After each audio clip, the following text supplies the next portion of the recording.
Halloween, ça veut dire que Justin Trudeau, ça va prendre un peu plus d'épouvantail pour le secouer, donc pour le forcer. Il n'a pas eu peur.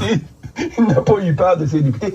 D'autant plus, ce qu'il faut noter, Nicolas, c'est que ces députés libéraux, au nombre de 24, comme je disais tout à l'heure, n'ont pas forcément de plan précis, de plan B.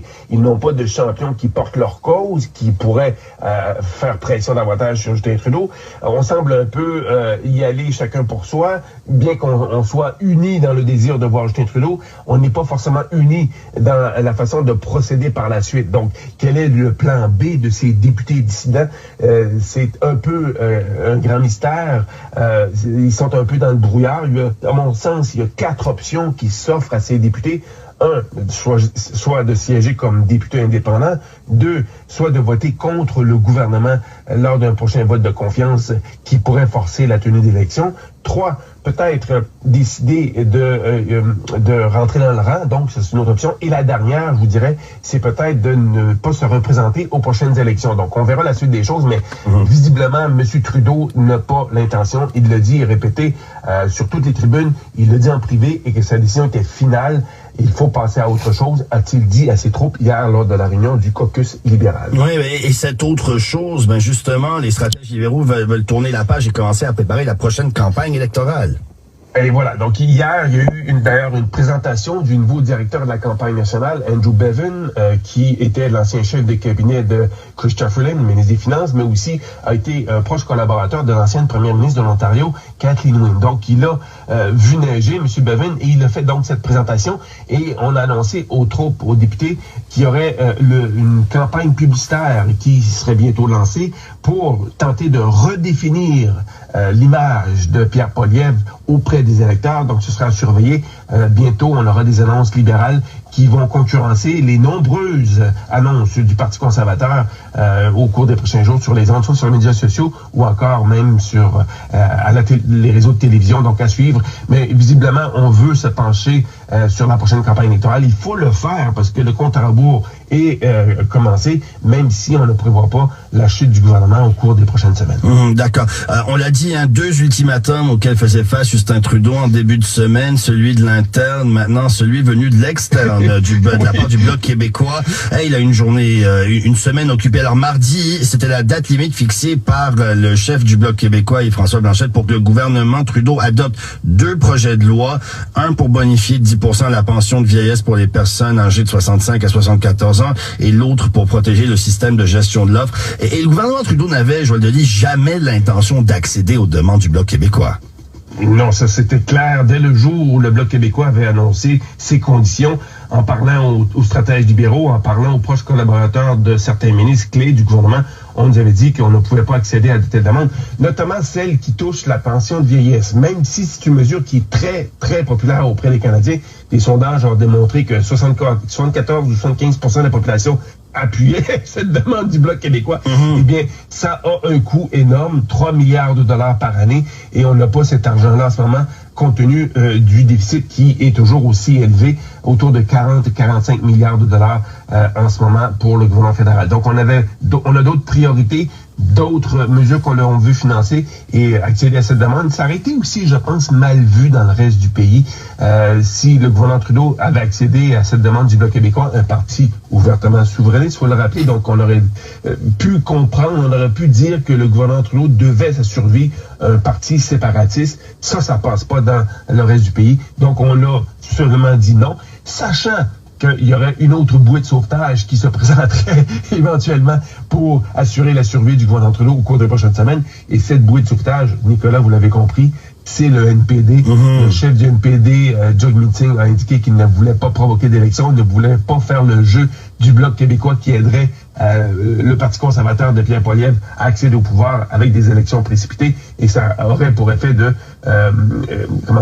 probablement annuler, réduire à néant toutes les mesures qui ont été mises en œuvre grâce aux efforts du NPD. Donc, on veut protéger ça, ces acquis-là, du moins pour le moment.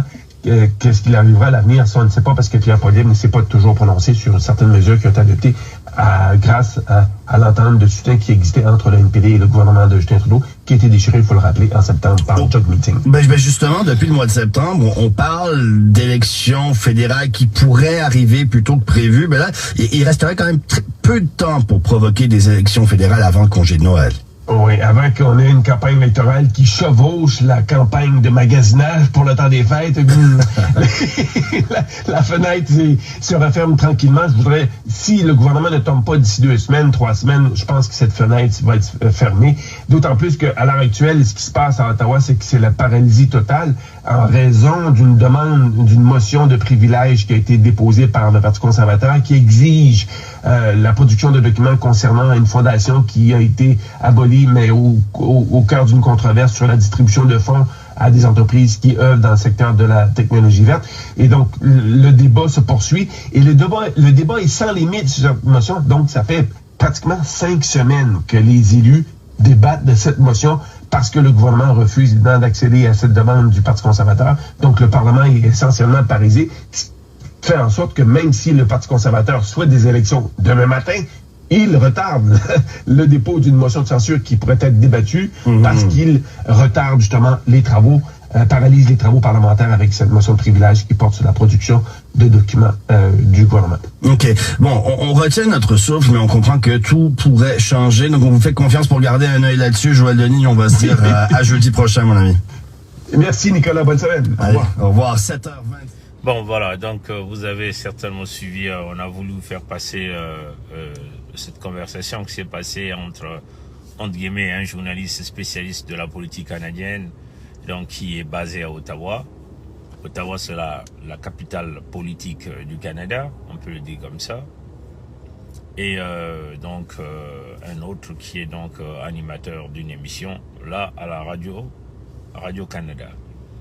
Bon, vous avez entendu, hein, c'est-à-dire que ici c'est Trudeau, un homme usé, mais qui s'accroche au pouvoir. Oui, il faut le dire comme ça. Vous savez que plus vous avez une longévité de pouvoir, plus le pouvoir devient de l'usure, hein, à travers éventuellement des projets de loi, des lois que vous prenez, des décisions que vous prenez, et en étant dans le pouvoir, on se sent tellement confiant, on se sent au-dessus de la mêlée, au-dessus de la loi. Donc, on arrive à prendre des décisions qui vont à l'encontre de la majorité. Donc, un certain nombre de décisions réalisées par Trudeau aujourd'hui, c'est des décisions qui ont été prises d'une manière personnelle, on peut le dire comme ça, avec son petit caucus, considérant que Trudeau est en train de diriger le Canada depuis la dernière élection à travers une certaine minorité, c'est-à-dire la minorité parlementaire. Donc, pour qu'il puisse fonctionner et réaliser un certain nombre de projets, il faut donc travailler en alliance avec des partis où ils ont signé des deals de la protection du pouvoir, tout en sachant que tous les leaders politiques sont tous les membres des loges diabolico-sataniques maçonniques. Donc éventuellement, c'est ce parti qui autrefois a été dirigé par Jack Layton, d'ailleurs qui a rehaussé même ce parti à travers une vision claire de la politique. Malheureusement, ce monsieur est décédé quelque temps simplement après qu'il a rehaussé ce parti politique que nous appelons le NDP ici au Canada, avec une vision claire. Malheureusement, des gens comme ça ne durent pas longtemps, comprenez? Et donc le parti a été récupéré aujourd'hui par un certain Jack McSing, hein, qui est descendant indien, comprenez? Et donc qui est rentré dans une collision politique avec Trudeau pour, on peut simplement dire, bâillonner les Canadiens pendant plusieurs années aujourd'hui. Et puis il faut aussi dire que le deuxième parti qui était en alliance avec Trudeau c'est le Parti libéral, c'est éventuellement le Bloc québécois, vous comprenez, avec, je crois que Blanchet, qui est le leader de ce parti. Tous les deux, Jack Messine et Blanchet, ont été des partenaires de Trudeau pour pouvoir faire couler les Canadiens avec des décisions totalement impopulaires. Par exemple, pendant la Covid, le transfert d'argent des Canadiens en Ukraine en millions de dollars, en milliards de dollars, on peut le dire comme ça. L'appui du Canada à Netanyahou qui est en train de canarder les Arabes, comprenez, le même gouvernement Trudeau qui a donné l'approbation, a installé Ngobso Baturin Albert alias Sassou Nguesso Deni avec une ambassade essentiellement liée à la fraude, au blanchiment d'argent. C'est Trudeau éventuellement qui a emmené ce type-là ici. Donc on peut simplement dire que ce gars a bousillé ce pays. Et c'est cela la réalité, vous comprenez? Aujourd'hui, nous sommes quasiment, on se dirige quasiment la 8e ou la 9e année, si je ne me trompe pas, du pouvoir. Donc ça devient de l'usure, vous comprenez? Et nous nous souvenons encore ce qui s'est passé au Canada ici pendant la Covid avec les camionneurs, hein, le camionneur avec cette grogne où il a utilisé la loi martiale ici au Canada. C'est du jamais vu, vous comprenez? Il est arrivé à bloquer les comptes bancaires des individus, des Canadiens. C'est du jamais vu, ça n'a jamais été fait. Et tout a démontré qu'il l'a fait d'une manière illégitime et illégale. Hein, parce que c'était pas légitime et légal pour lui de pouvoir utiliser ces choses. Vous comprenez? Il a fait sortir des chevaux qui ont piétiné, qui ont damé sur les Canadiens, hein, en cassant les os des Canadiens à Ottawa, alors que c'était des manifestations pacifiques. Vous comprenez? Donc ce monsieur, Trudeau, pompe l'argent des Canadiens dans une guerre où les Canadiens n'ont pas envie. Vous voyez que le Canada, c'est un pays de grande réputation à travers des missions entre guillemets des Nations Unies, les casques bleus. Le Canada était un pays de paix, mais il a embarqué le Canada dans des décisions totalement impopulaires avec un gouvernement minoritaire, bien sûr, avec l'appui de ces deux partis politiques, de Jack Mincin, de NDP, et puis de Bloc québécois, de Blanchet, comprenez? Bon, maintenant, entre eux, ça bouillonne, hein? Blanchet dit, bon, il faut que Trudeau met un peu quelques investissements. Moi, je suis sûr que ça fait partie du deal, de leurs accords. Quelques investissements pour des personnes âgées, c'est-à-dire que des retraités. Trudeau refuse de mettre les investissements sur des personnes âgées. Mais par contre, ils bombardent des multimilliards de dollars en Ukraine dans les achats des armes. Par contre, ils continuent d'envoyer l'argent, ils continuent d'envoyer des munitions, hein, avec l'argent du contribuable canadien. C'est-à-dire que nous, là, qui nous levons chaque matin très tôt pour travailler fort, comme vous voyez, je vous ai présenté, Bouissimekutiawa, comme on dit, nous sommes au petit matin, on se prépare à aller faire bouger les ménages.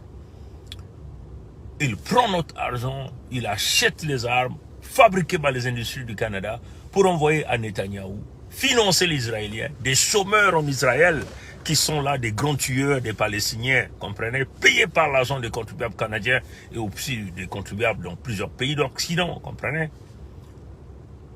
Voilà la situation de ce pays. Et là, c'est du jamais vu dans ce pays. Hein. Son propre parti que nous appelons le Parti libéral, jamais que les députés de ce pays se sont allés dans une ligne qui est contradictoire à la ligne du parti, vous comprenez. Jamais il y a eu des grandes pareilles. Ses propres députés ont commencé à le pousser à l'extérieur pour dire non, tu ne peux plus nous représenter aux élections, à la prochaine élection qui arrive. Il va falloir que le parti change des leaders. Mais Trudeau, un homme en pleine usure, s'accroche au pouvoir, ne veut pas écouter. Mais vous savez ce qui va se passer? Nous sommes convaincus que dès qu'il y aura motion de censure et que si le Bloc québécois aujourd'hui s'aligne avec le Parti conservateur du Canada, donc éventuellement, nous savons que le NDP est toujours avec Trudeau. Ce qui va se passer, c'est que si c'est même les députés de Trudeau qui font partie de cette grogne, qui le poussent à l'extérieur, votent en ce moment-là pour déboulonner Trudeau au pouvoir à travers la motion de censure, Trudeau va sauter. Mais nous sommes simplement, ce que nous sommes en train de regarder, c'est que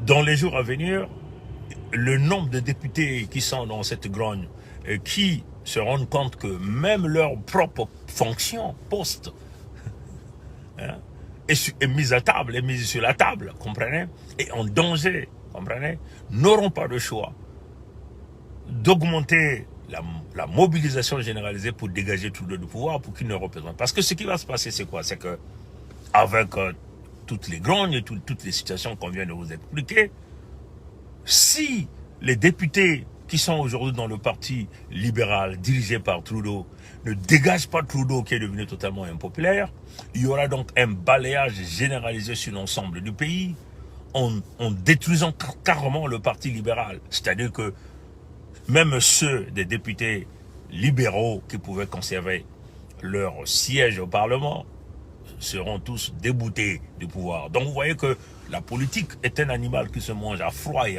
cru. Ceux qui ont travaillé avec Trudeau aujourd'hui se rendent compte que leur leader est totalement impopulaire et qui ne peut pas se permettre de faire une quelconque erreur d'analyse ni de jugement, refusent de couler avec Trudeau. Donc pour éviter de couler avec Trudeau, il faut déjà que Trudeau dégage de là avant que le pire leur arrive tous. Comprenez? Donc ce qui va se passer réellement, moi personnellement ce que je suis en train de voir, c'est que comme déjà le partenaire qui est le Parti québécois